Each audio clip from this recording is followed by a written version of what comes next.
연습 문제 6.5를 함께 풀어보도록 하겠습니다. 여기 있는 다항식을 뉴턴 랩선법과 수정된 할선법으로 구하고 가정값과 델타값 그리고 우리의 그 오차 근사 오차의 기준을 이렇게 주었죠. 얘를 만족하는 해를 구해보도록 하겠습니다. 우선 뉴턴 랩선법과 수정된 할선법에 대한 그 알고리즘을 우리가 다 세웠었죠. 이 6-3 할 때 6-3을 다시 끌어오도록 하겠습니다. 자, 이렇게 6-3을 끌어오고요. 얘를 그대로 카피해서 6-5에 복사하도록 하겠습니다. 우선 그래피컬 메소드는 필요 없으니까 얘를 지우고요. 뉴턴 랩선법이 남아있고요. 그 다음에 스캔트 법도 필요 없으니까 지우겠습니다. 자, 이렇게 해서 두 가지가 남아있게 되죠. 여기서 우리가 바꿔야 될 것은 오직 이 F와 DF 값, 미분값 F만 바뀌었죠, 이전에 비해서. 그래서 F 값만 바꿔주면 됩니다. 그래서 우선 우리가 하기 전에 얘네 값을 지우고 F 값에 대해서 한번 알아보도록 하겠습니다. 우선 우리가 쓰는 함수에 대해서 표현을 해주고요. X를 우선 지워주고 함수, 자, 여기 나왔던 함수가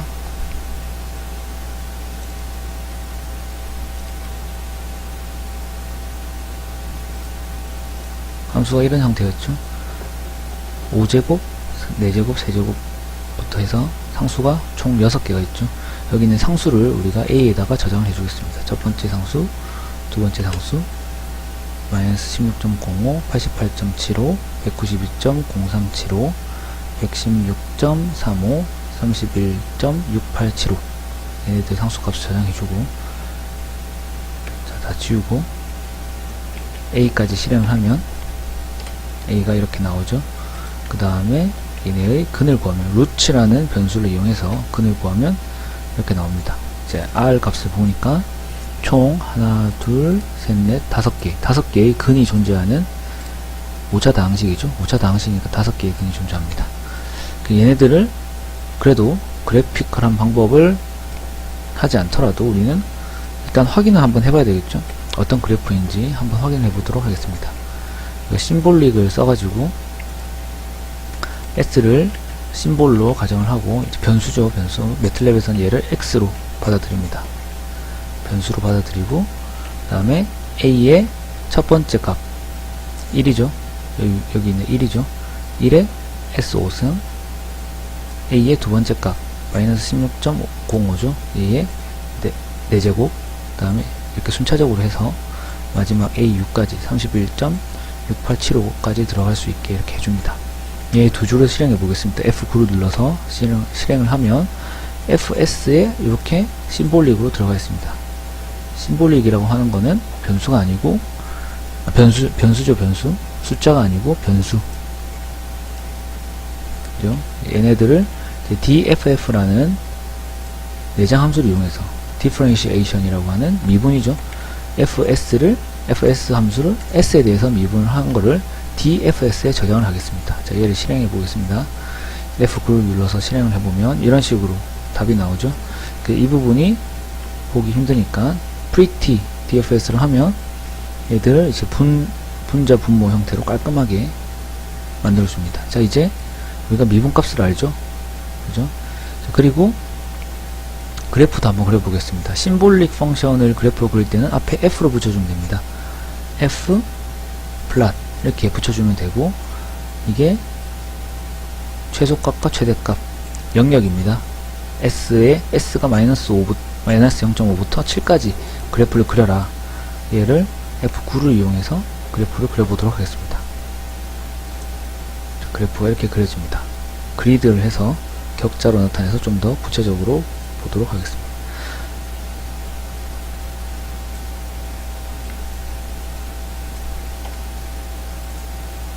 자, 이렇게 되면 그리드가 그려졌고, 저희는 이 0에서의 값을 구해야 되는 거죠. 하나, 둘, 근을 구하는 거니까 셋, 넷, 5개 이렇게 근이 있죠. 그죠? 근데 우리가 이제 시작점이 0.5825죠. 그죠? 이 값에서 시작을 하게 됩니다.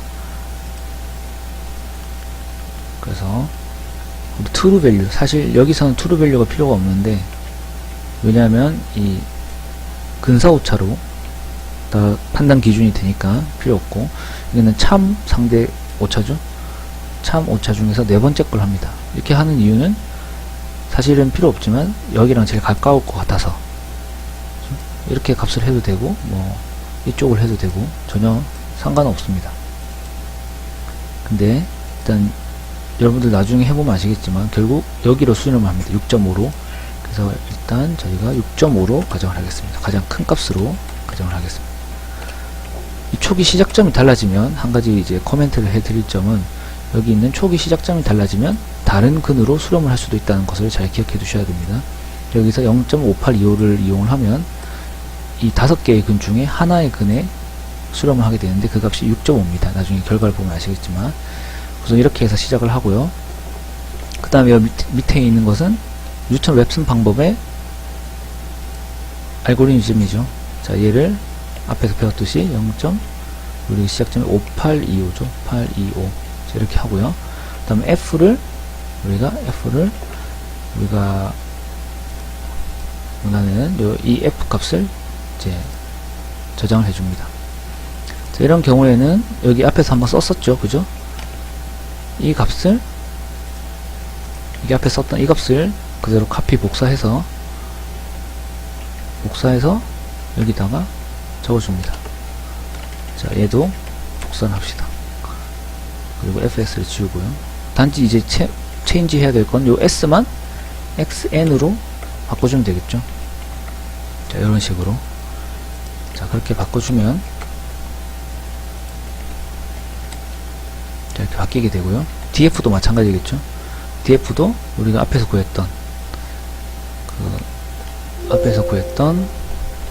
dfs 요 값으로 pretty, 자, 이 값으로 이렇게 해줘야 되겠죠.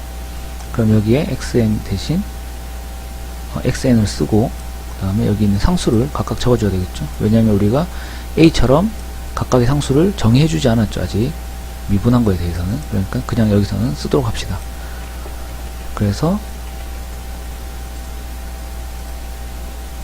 자, 여기는 이 값이죠. 이 값을 우리가 쓰기 쉽게 다시 바꿔보도록 하겠습니다.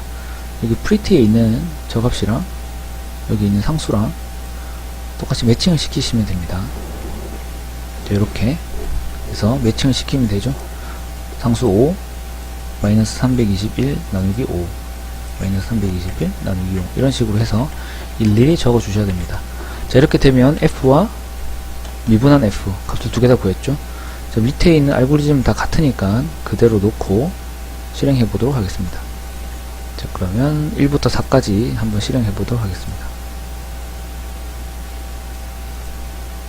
자, 앞에 있는 값들은 뭐 이미 필요가 없기 때문에 여기다가 그냥 퍼센트를 하나 더 붙여가지고 이 하이라이트 된 부분 있죠? 아랫부분도 아니고 이 윗부분이죠? 컨트롤 엔터를 눌러서 실행해 보도록 하겠습니다. 자, 이렇게 실행을 하면 나머지는 표시가 안 되고요. n 값은 표시되겠죠? n 값은 표시되고, 이제 zz 값이 우리가 zz 값에다가 다 저장을 했기 때문에 이렇게 n 값과 x 값, f 값, 미분 값, 상대 오차 값, 근사 오차 값, 참 오차 값 이렇게 나오겠죠? 그럼 우리가 z에다가 다 저장을 했으니까 각 영역마다 이렇게 해서 비교를 한번 해보도록 하겠습니다. 그럼 얘네 값을 카피 해가지고 자, 엑셀에다가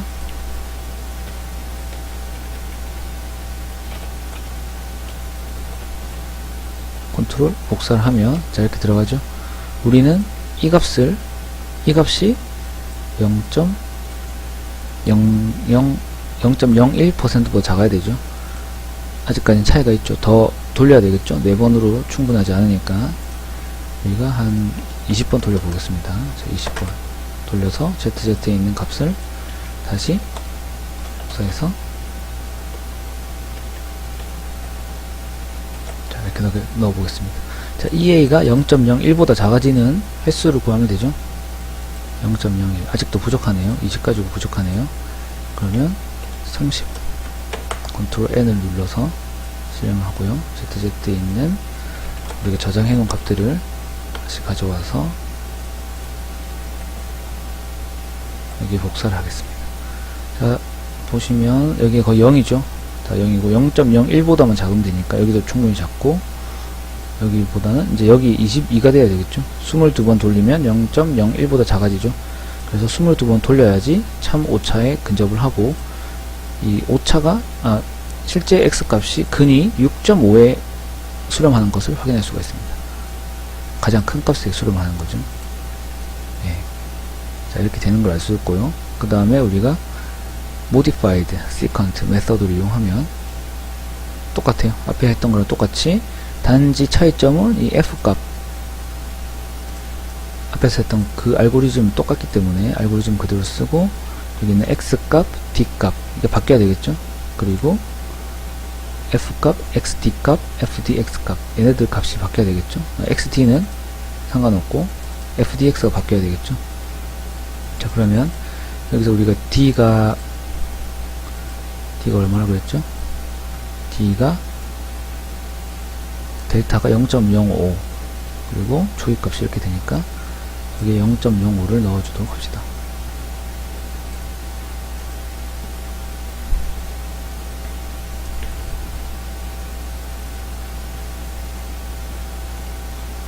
.05를 넣고 1값을 넣어줍니다. 그리고 f값도 마찬가지죠. 여기 있는 f값도 앞에서 했던 것처럼 바꿔줘야 되겠고, fdx도 마찬가지로 이 x값이 들어가는 값이니까 함수를 바꿔줘야 되겠죠. 그래서 저 위에 있는 함수, 여기 썼던 함수 있죠. 얘네를 그대로 카피해서 복사하겠습니다. 그러면 비교하기 위해서 일단 같이 이렇게 해놓겠습니다. 자, 이러면 이제 이 위에 거 없애면 되죠. a는 어떤 값이다? a는 우리가 처음에 지정해놨던 여기 a 행렬, 상수 행렬, 이 값을 그대로 쓰게 되는 거죠. 자, 그 다음에 fdx, 이 값도 또 바꿔야 되겠죠. 여기는 f랑 같지만 x 대신에 xdf가 들어가야 되겠죠. x 플러스 델타 곱하기 x. 그래서 이 값도 바뀌어야 됩니다. 그래서 얘네들을 위에 있는 식을 그대로 카피해서 복사하겠습니다. 복사하고 여기가 dx가 되고 x 대신에 dx만 붙여주면 되겠죠. 그죠? 그래서 나머지 값들까지 다, 여기 있는 값들까지 다 dx로 붙여주면 자, 이렇게 됩니다. 자, 그 다음은 할 게 없죠. 여기 밑에 있는 알고리즘도 똑같고, 여기 있는 오차, 참오차, 근사오차 다 똑같으니까 그대로 실행해주면 됩니다. 여기서 컨트롤 엔터를 눌러서 실행해주면 이제 10까지 한번 돼있죠. 1부터 10까지 포문이 돈 것을 확인할 수가 있고, ZZ 변수에 가서 이 ZZ 변수는 언제든지 바뀌어도 됩니다. 여기 있는 상수만 바꿔주면 되기 때문에 여러분들 원하는 대로 바꿔주면 됩니다. 복사해서 엑셀에다가 다시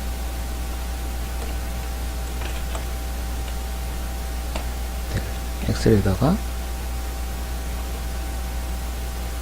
이렇게 붙여주겠습니다. EA 값이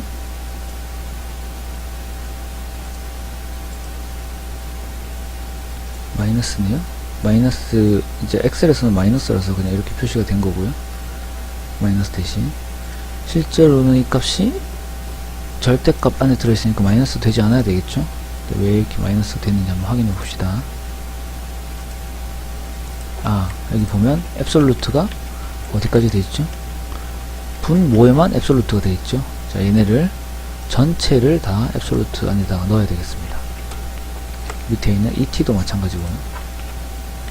사실 여기서는 EA만 가지고 기준을 판단하기 때문에 ET는 크게 상관이 없지만, 이제 저희가 앞에서 했던 방법과 똑같이 해주기 위해서, 똑같은 알고리즘을 쓰기 위해서 이렇게 해주고요. 자, 이제 앱솔루트 안에 자, 이 모든 값이 들어갔죠. 다시 한번 실행해 보도록 하겠습니다. 그러면 이제 다 플러스로 바뀌었죠. 근데 0 우리 기준인 ES인 0.01이죠. 0.1보다 작지 않죠. 그럼 몇 번 더 돌려야 되겠죠. 반복을 한 20번 해봅시다. 자, 20번 해서 ZZ 값을 보면 0.01보다 줄어든 게 확인이 됩니다. 자, 이 값을 좀 더 보기 쉽게, 물론 엑셀에다가 복사하지 않으셔도 됩니다. 단지 이제 보기 쉽게 하기 위해서 저는 엑셀에다가 이 위에 있는 값들과 함께 비교를 해보려고 하는 거고요. 자, 그러면 복사를 하고 더블 클릭해서 다 나타내주면, 자, 여기 있는 값이 fx와 그 다음 값이 fdx죠. 이게 fdx인데 바꿔줍시다. 보기 쉽게 dx. 자, 이렇게 해주면 우리가 관심 있는 건 저 EA 값이죠. EA 값. EA 값이 0.01보다 작아지는 것을 찾으면 반복을 0.01 12번 했을 때 0.01보다 작아진다. 그래서 반복을 12번 했을 때 우리는 x 값을 얻을 수 있다. 얘는 0.25 수렴을 하네요. 0.15. 그죠? 여기 r을 보시면 r 값이 0.2도 해죠. 저희는 0.15 수렴을 하게 되네요. 어쨌든 근을 구하는 거니까 0.15 수렴을 했습니다. 그래서 우리가 원하는 값을 이렇게 12번 반복해서 구할 수가 있었습니다. 자, 여기서 2번 반복해서 구할 수가 있었습니다. 자, 여기서 우리는 각 방법마다 수렴하는 방향이 다르다는 것을 이제 알 수가 있습니다. 똑같은 초기값으로 시작해도 위에서 썼던 방법은 이제 뉴턴 랩슨 방법은 6.5로 수렴을 하고, 아래에 있었던 modified secant method는 마이너스 0.15 수렴하는 걸 확인했습니다. 자, 그러면 우리가 여기서 한번 바꿔보도록 하겠습니다. 이 시작을 우리가 마이너스 0.5825에서 시작을 한번 해봅시다. 자, 이걸 실행하면 컨트롤 N을 눌러서 실행을 하면 역시 여기 ZZ를 확인해 봐야 되겠죠. 자, 이렇게 마이너스부터 시작하면 0.2로 수렴하는 걸 알 수가 있죠. 충분히 ES도 충분히 0으로 수렴했고요. 그러면 이제 마이너스가 아니고 우리가 2.5로 시작을 해봅시다. 그러면 3.25 값으로 수렴하는 것을 확인할 수가 있습니다. 자, R 값은 총 5개가 있었죠. 3.25도 충분히 우리 근이 될 수 있죠. 그래서 초기 값을 어떻게 하느냐에 따라서 수렴하는 근이 달라지게 됩니다. 3.5를 한 번 더 해볼까요? 여기 ZZ를 보면 저기 시작하면 3.25에 수렴을 하고, 우리가 R이 몇 개 있었죠? 5에 수렴할 수 있게 5에 가까운 값을 한번 넣어볼게요. 4.5에서 시작을 하면 5, 근이 5가 될 수 있습니다. 그러면 우리가 근을 5개 가지는 이런 경우에 대해서는 초기 값이 뭐냐에 따라서 근이 다르게 나올 수가 있습니다. 알겠죠? 그래서 숙제 같은 걸 할 때 초기 값을 잘 확인하시고, 초기 값이 다르면 다른 답이 나올 수밖에 없습니다. 그래서 그걸 잘 확인하시기 바랍니다.